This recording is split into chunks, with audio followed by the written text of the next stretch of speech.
الحمد للہ رب العالمین والصلاة والسلام علی خاتم النبیین و خاتم المعصومین اما بعد۔ کیا آپ جانتے ہیں کہ غیبت کرنا زنا کرنے سے بھی زیادہ سخت گناہ ہے؟ ہاں، بالکل صحیح سنا آپ نے۔ قرآن و حدیث میں ہمیں خبردار کیا گیا ہے کہ زبان کی حفاظت کرنا ایمان کا حصہ ہے۔ آج ہم جانیں گے کہ کیوں غیبت زنا سے بھی زیادہ خطرناک ہے اور اس سے کیسے بچا جا سکتا ہے۔ سب سے پہلے غیبت کی تعریف سنیے۔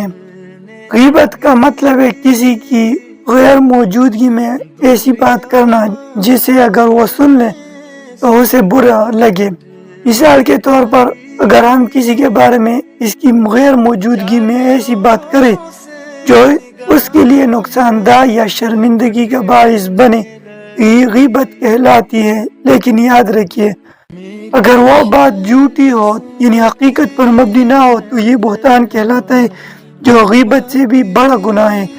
رسول کریم صلی اللہ علیہ وآلہ وسلم مبارک نے فرمایا، الغیبت اشد من الزنا، یعنی غیبت زنا سے بھی زیادہ سخت ہے۔ آپ سوچ رہے ہوگے کہ زنا بھی تو بڑا گناہ ہے، پھر غیبت کیسے اس سے بدتر ہو سکتی ہے؟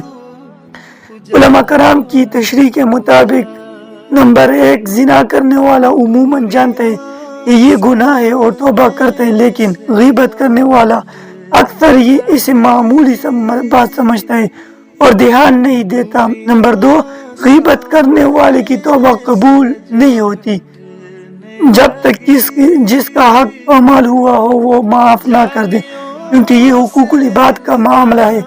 حدیث شریف مشکات شریف میں موجود ہے، اس کی تفصیل۔ ایک شخص زنا کرتا ہے تو اللہ اسے معاف کرتا ہے، لیکن جو غیبت کرتا ہے اسے تب تک معاف نہیں کیا جاتا جب تک وہ جس کی غیبت کی ہوئی اس سے معافی نہ کر، جب تک وہ جس کی غیبت ہوئی اسے معاف نہ کر دے۔ غیبت کے نتائج انتہائی سنگین ہے۔ یہ دلوں میں دشمنی پیدا کرتی ہے، بھائی چارہ اور دوستی کو تباہ کر سکتی ہے۔ سب سے بڑا گناہ یہ ہے کہ یہ اللہ کے نزدیک بہت بڑا جرم ہے، کیونکہ یہ حقوق العباد سے جڑا ہے۔ اس لیے قرآن و حدیث میں ہمیں بار بار نصیحت کی گئی کہ اپنی زبان پر قابو پائے اور دوسروں کے عیوب کے بارے میں بات نہ کریں۔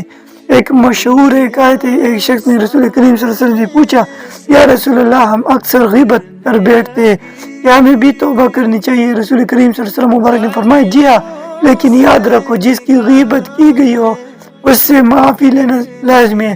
تو دوستو، آج سے اپنی زبان پر قابو پائیں اور غیبت سے دور رہے۔ یاد رکھیں، زنا سے بچنا بہت ضروری ہے، لیکن غیبت سے بچنا ایمان کی علامت ہے۔ اگر آپ نے آج یہ سبق سنا اور دل سے سمجھا تو اپنے دل میں عہد کریں کہ آج سے کسی کی غیبت نہیں کریں گے، کیونکہ غیبت کرنا بہت بڑا گناہ ہے اور بہت خطرناک گناہ ہے۔ اللہ ہمیں اپنی زبان کی حفاظت کرنے والا بنائے، آمین یا رب العالمین۔